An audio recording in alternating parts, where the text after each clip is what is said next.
வணக்கம். திருப்பத்தூர் மாவட்டம் நாட்றம்பள்ளி அடுத்த பந்தாரப்பள்ளி ஆலிவட்டம் பகுதியைச் சேர்ந்த பெருமாள் என்பவரின் மகன்கள் கோவிந்தசாமி மற்றும் சவுந்தர், வயது 48. இவர்களுக்கு 75 சென்ட் அளவிலான பொது சொத்து உள்ளது.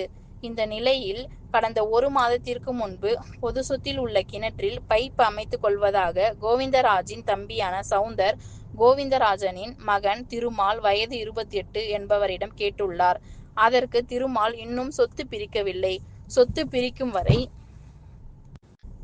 அதில் பைப் அமைக்கக்கூடாது என கூறியுள்ளார். இந்த நிலையில் நேற்று பழிவாங்கும் நோக்கில் குடிபோதையில் சென்ற சவுந்தர் அண்ணன் மகனான திருமாலின் வீட்டிற்கு சென்று திருமாலின் முகத்தில் சித்தப்பா சவுந்தர் மிளகாய் பொடி தூவி கத்தியை காட்டி மிரட்டியுள்ளார். பின்னர் அங்கிருந்து திருமால் தப்பியோடியுள்ளார். அதன் பின்னர் திருமாலின் மனைவி இந்து, வயது 25 மற்றும் அவருடைய 2 குழந்தைகளை அவதூறாக பேசி சவுந்தர் தாக்கியுள்ளார். இந்துவின் கழுத்தில் கத்தியை வைத்து உன் கணவரை வரச்சொல், இல்லையென்றால் உன்னை தீர்த்து கட்டி விடுவேன் என மிரட்டியுள்ளார். அங்கிருந்த பொதுமக்கள் உடனடியாக விரைந்து சவுந்தரை தடுத்து நிறுத்தினர். அதன் பின்னர் மதுபோதையில் இருந்த சவுந்தர் நாட்றம்பள்ளி அரசு மருத்துவமனையில் தனக்கு மயக்கம் வருவதாக கூறி சிகிச்சைக்காக சேர்த்துள்ளார். மேலும் மேல் சிகிச்சைக்காக சவுந்தரை இன்று காலை கிருஷ்ணகிரி அரசு மருத்துவமனைக்கு அனுப்பி வைத்தனர்.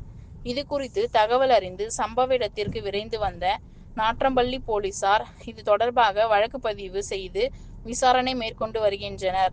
மேலும் சொத்துக்காக அண்ணன் மருமகள் கழுத்தில் கத்தியை வைத்து தீர்த்து கட்டி விடுவேன் என சின்னமாமனார் மதுபோதையில் அட்ராசிட்டியில் ஈடுபட்ட சம்பவம் அப்பகுதியில் பெரும் பரபரப்பை ஏற்படுத்தியுள்ளது. ரெட் நியூஸ் தமிழ் செய்திக்காக துணை ஆசிரியர் விழுப்புரம் ஜோதிலிங்கம். செய்திகளை உடனுக்குடன் தெரிந்து கொள்ள ரெட் நியூஸ் சேனலை சப்ஸ்கிரைப்